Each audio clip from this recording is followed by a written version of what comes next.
Olá, meu colega advogado, minha colega advogada, mais uma vez aqui eu, doutor Marcelo Coelho de Souza, através do canal do Direito, trazendo os principais julgados dos nossos tribunais de justiça localizados no estado do Rio de Janeiro, para que você, colega que milita nas comarcas distantes, não tem condições de participar desses julgados, saber a evolução de como está se criando as novas jurisprudências, né? Estive ausente aí uma semaninha, mas a nossa correria de advogado me impossibilitou de fazer novos vídeos aí para os colegas, né? E o caso de hoje eu acho extremamente importante porque é um caso que tem assim, se desenvolvido em vários processos com esse mesmo objeto, né? O processo de hoje que eu trago é o processo 000075155 819 0021, oriundo do terceiro Juizado Especial Civil da comarca de Caxias. Caxias, um forte abraço aí, todos os colegas. E tem como autora, a senhora Iracema Pereira da Silva, e como réu, o Banco Itaú Unibanco. E por que eu chamo a atenção dos colegas? Porque são processos que têm esse desdobrado em vários processos nesse sentido, né? E os colegas vão entender. O processo aqui é o seguinte: a senhora Iracema, ela alega o seguinte: olha, que em dezembro de 2018 inseriram no seu cartão de crédito, na sua fatura do cartão de crédito, uma cobrança de 9 parcelas de R$ 320,95, que totalizam R$ 2.888,55, né, no cartão de crédito que é vinculado ao Banco Itaú, né? E aí ela, desesperada, porque primeiro é uma senhora idosa, uma senhora de poucos recursos, morando na Baixada Fluminense, né? Não tem o perfil de uma pessoa que faz uma compra no valor de R$ 2.888, tendo visto que ela tem um salário muito baixo para isso, né? Então ela entra em contato com o banco desesperada: olha, recebi uma fatura aqui em dezembro que tem essa cobrança aqui, eu não fiz, né? Eu não fiz, eu quero que vocês cancelem essa cobrança. Aí aquela questão que eu sempre falo da teoria do desvio produtivo para o reconhecimento do dano moral, né? O que é a teoria do desvio produtivo? É você entrar com uma reclamação administrativa, né, com a comprovação de que você entrou através do protocolo. Se não tem protocolo, você, né, a parte às vezes não dá o protocolo, você anota o dia que você ligou, o horário que você ligou, qual é o número para onde você ligou da empresa e o nome do atendente. Já basta, porque ali comprova que você realmente ligou, e aí o réu, na hora de se defender, ele vai pegar todas aquelas informações e, né, vai estar ali, tem lá seu funcionário, não tem como ele dizer que não, né? Então, pegou o protocolo, é importante. E ela liga, né, para reclamar, dizendo: olha, cancela, porque eu não fiz essa compra. E aí o banco, né, diz para ela verificar, né, junto a PagSeguro. Por que o banco diz isso? Porque essa compra, segundo o banco, teria sido feita de forma presencial, né, com cartão e senha. Então a parte autora, olha só que absurdo, a parte autora tem que entrar em contato com o PagSeguro, para o PagSeguro dizer aonde foi feita essa cobrança, e a parte autora se dirigir ao local e pedir: olha, eu não fiz essa cobrança, me dá aqui as imagens aqui que eu quero ver quem fez essa compra. Quer dizer, o banco que tem uma parceria comercial com a PagSeguro, que a PagSeguro tem uma parceria comercial com esse local chamado Pag Bandiger de Souza, onde foi feita a compra, o Itaú não pode fazer isso. Quem tem que fazer é a parte autora. É inacreditável isso, mas isso acontece, né? E ele diz também, a proposta diz que vai realizar uma análise. Ok. E entrar em contato. Não entra em contato, sempre aquela velha história: a gente vai entrar em contato, eu nunca entro. A parte autora reclama novamente. Quando ela reclama, o banco diz o seguinte: olha, infelizmente a senhora vai ter que arcar com a sua cobrança. Ela: mas como? A parte autora dizendo: como? Eu não fiz essa compra. Não.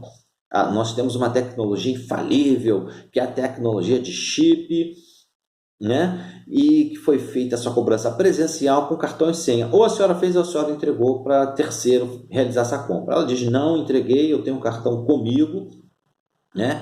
E eu não reconheço essa compra e vou procurar meus direitos na justiça. Então, né? A parte autora se socorre com a presente ação, né?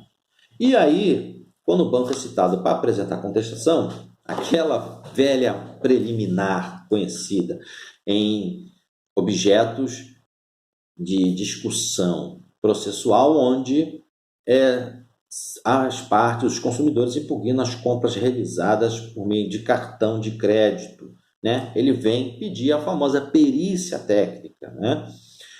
Sob a alegação de que o cartão é infalível, né? Que foi feita a compra presencial e com a senha da autora. Mas por que ele faz isso? Ele joga de duas vertentes. A primeira vertente, para que ele consiga a extinção do processo, e esse processo depois não prosseguir na vara civil, é uma jogada do banco, porque, primeiro, se o processo for extinto, a parte, né, que entra com o processo no juizado, pessoa leiga, ela entra com o processo, né, e às vezes demora para marcar a audiência, 2 meses, 3 meses depois.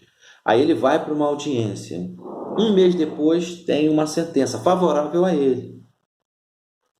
O banco recorre. Mais lá na frente, 1 ano depois, o processo é extinto, ou seja, ele perde aquele direito, né? Tudo aquilo que ele conquistou, ele perde. Ele, consumidor, o autor, acaba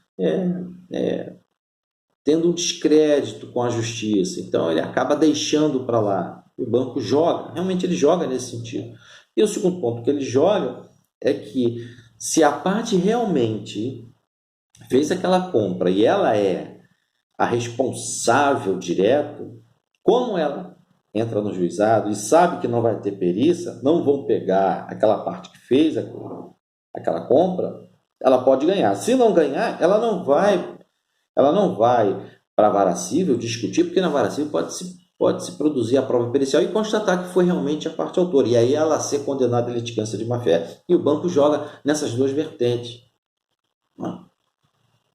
Mas e quando a parte, né, você defendendo a parte, colega, não, eu quero meu direito, vamos entrar com um novo processo na vara civil. Sabe o que acontece? O banco não pede a perícia.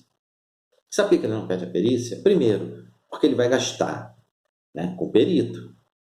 E daí uma média aí de 6 mil, 7 mil. Né? E segundo, pode-se voltar contra ele. E aí a tese do chip infalível vai por água abaixo, que pode ser juntada nos processos. Né? Eu não estou querendo dizer que o consumidor, né, ele não pode realmente fraudar e entrar com processo de forma temerária. Pode, claro. A gente vê tanta coisa no nosso dia a dia, mas a praxe não é essa. A parte que efetivamente reclama, na sua esmagadora maioria, ela reclama porque realmente ela não fez aquele tipo de transação. Né? Então o banco joga nesse sentido. E vem depois no mérito, né, alegar que foi feito de forma presencial, o cartão ele já tem uma tecnologia já reconhecida como infalível, né, que a responsabilidade é da parte, né, que está joga para a parte, né, ou seja, a responsabilidade é da parte, porque ela entregou ou ela fez ou ela entregou para terceiro, e aí ela arque com esses pagamentos, né? Muito bem. E aí é marcado uma AIJ. Na AIJ, o banco, o que ele fez nesse caso? Né? O banco, ele, para mostrar que a tese dele é vencedora, ele pede o depoimento pessoal da parte autora. Pede o depoimento, colegas, né, para perguntar o seguinte. Deixa eu abrir aqui meu tabletzinho. Para perguntar o seguinte. Olha, pergunta se a parte autora mantém a senha anotada. Né? em algum lugar. Por quê? Porque se a parte autora mantém a senha anotada, por exemplo, no seu armário, alguém da família pode pegar o seu cartão e aquela senha, pronto, aí vai fazer tudo. Então, uma suposição de que alguém teria pego o cartão. Então, ele faz essa pergunta para criar essa história de que alguém pegou o cartão. A segunda pergunta que foi feita neste caso é se a parte autora empresta o cartão a terceiro. E aí também vem aquela história. Olha, ela emprestou, ela está dizendo aqui que ela prestou. Se ela emprestou o cartão a terceiro, então esse terceiro pode ter feito essa conta e a parte autora deu causa a isso. Né? Só que nesse caso, a parte autora falou que não anota, a senha anotada, ela tem gravado na sua memória e ela não empresta a ninguém. Né? Então essa tese caiu e aí só ficou a sua própria defesa. Né? Mas o que eu chamo a atenção também, porque esse tipo de perícia, né, é uma perícia totalmente genérica. Totalmente genérica.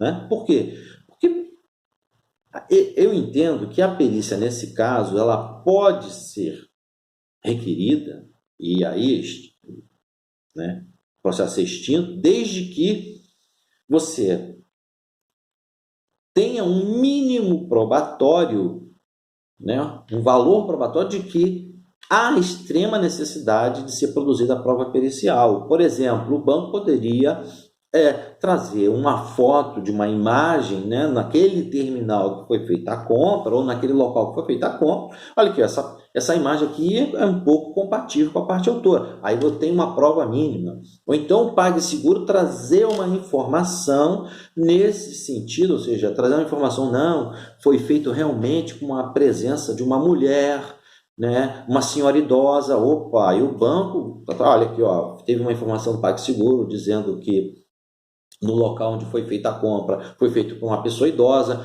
então a pessoa, a autora é idosa, né? Então, aí sim a perícia é necessária. Mas não, ele joga, só diz o seguinte, ó, eu tenho um cartão de chip, que ele é infalível, tecnologia infalível, e foi feito sempre pessoal e presencial, né? A pessoa presente ali que fez. Então, deve ser extinto, porque eu vou produzir essa prova, só que ela não produz a prova pericial. Ela não produz. Quando vai para a vara civil, efetivamente ela não produz. Né? Por quê? Porque quando vai para a vara civil, pode se virar contra ela. Né? Como eu já disse, vai gastar dinheiro também. Né? A sentença, óbvio, não acolheu essas teses do banco, julgou procedente em parte pedido, mandou cancelar as cobranças, mandou estornar o que foi cobrado, né? Se tiver algum refaturamento de juros, cancelar inclusive esses juros, e condenou em danos morais no valor de R$3.000. O banco embarga de declaração, dizendo o seguinte, ó, tem vários julgados determinando a perícia, então a gente requer que Vossa Excelência acolha a nossa preliminar de perícia, porque é extremamente importante. O juiz o afastou, porque já conhece esses argumentos do banco, né? Que pede perícia e não produz nada, vai para a vara civil e não produz nada. Né? E entra com recurso inominado argumentando as mesmas coisas. Né? Eu fiz o julgamento, essa sustentação, né? Esse processo é de um colega meu, eu fiz a sustentação desse processo e eu bati nessas questões. Primeiro, né, quando eu fui para a tribuna falar, eu disse, primeiro, excelência, não há que se falar em perícia técnica. Por quê? Porque o banco não traz uma prova robusta da necessidade de se produzir uma prova pericial. Ele faz uma alegação totalmente genérica, dizendo que o cartão é infalível. Isso para mim não é prova nenhuma. Né? E segundo, eu quero estatística do Tribunal de Justiça de que o Banco Itaú, nos seus processos de vara civil, ele solicita a prova pericial. Quantos processos são ajuizados com essa mesma matéria? Né? Ou seja, compras não reconhecidas em seu cartão com tecnologia chip, o Banco Itaú faz a perícia. Quantos processos? O relator acolheu essa tese perfeita, porque inclusive ele até argumentou que ele mesmo fez essa pesquisa e não constatou essa perícia toda, né? essa solicitação, ele não viu isso. Então, isso aí passa por uma verdadeira balela, uma história criada, né? Nós vemos aqui diariamente fraudadores fraudando cartões de crédito, cartões pessoais das partes, de formas que a gente jamais iria acreditar. Então, assim, o relator foi exatamente nesse ponto. E outro ponto, né, que eu também sustentei foi a questão do perfil da parte autora, que o banco, né, quando vai para a tribuna, né, os seus escritórios lá, os advogados defendem, diz o seguinte: não, a compra é compatível com o perfil do autor. O que é o perfil? Por exemplo, se você tem uma renda aí de 5 mil reais, um exemplo, né, e você tem lá compras parceladas de 10 mil reais em 10 vezes ou 20 vezes, né? Agora, no caso aqui da parte autora, uma senhora que ganha rendimentos mínimos, faz uma compra de 2.000, né? 2.888,55 dividido em 9 parcelas de R$ 320 para uma pessoa humilde. Isso aqui é o perfil de uma pessoa humilde, R$ 320, R$ 320 para uma pessoa pobre, extremamente pobre, é extremamente deficitário para ela, né? Então, esses argumentos meus foram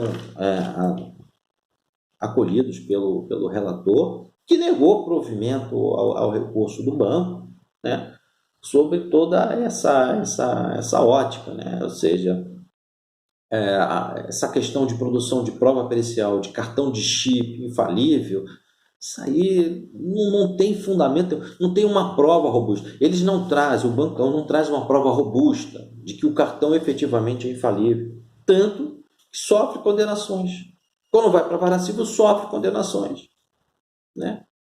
Mas ele tenta criar essa questão no juizado para extinguir, para que a parte que pode ser realmente ter feito aquela compra, ela desistir de prosseguir com o processo, né? Porque aí vai ser feita a prova policial, vai pegar ela pode ser condenada à litigância de má-fé, ou quando ela cai em descrédito com o Poder Judiciário, porque ela entra com processo, o Poder Judiciário, depois que ela ganha, ela perde, depois é obrigada a entrar de novo, aí ela não quer mais, deixa para lá, entendeu? Acha que o mundo, tudo é contra ela, e esse é o descrédito. Então o banco joga dessa vertente. Quando vai para a vara civil, ele não quer produzir, né? E o outro ponto, se você teve um processo extinto por necessidade de perícia, que o banco solicitou e foi acolhida essa tese, se você for para a vara civil, colega, já em preliminar na sua inicial, você diz o seguinte, que o banco está obrigado a fazer a perícia técnica, porque no processo ajuizado em juizados especiais cíveis, que não cabe a perícia, ele requereu essa perícia por ser de suma importância. E se agora ele não requerer essa perícia, ele está incorrendo em ato procrastinatório, ou seja, em uma litigância de má-fé, porque ele procrastinou um ato, né, de forma desnecessária, onde ele sabia que ele jamais iria praticar aquele ato, mas ele, de forma ali totalmente de má-fé, ele produz aquele argumento para afastar uma condenação contra si, porque ele sabia que ele não ia produzir. E aí você pode pedir, já na sua inicial, né, junto às várias cíveis, para que ele seja obrigado. Se ele não fizer, aí você pede a litigância de má-fé e insiste, junto ao juízo, na litigância de má-fé. Ok? Então, colegas, esse é o caso de hoje. Eu, doutor Marcelo Coelho, espero que esse caso trazido seja de grande valia para você, meu colega, minha colega, e desejo uma boa semana para todos vocês.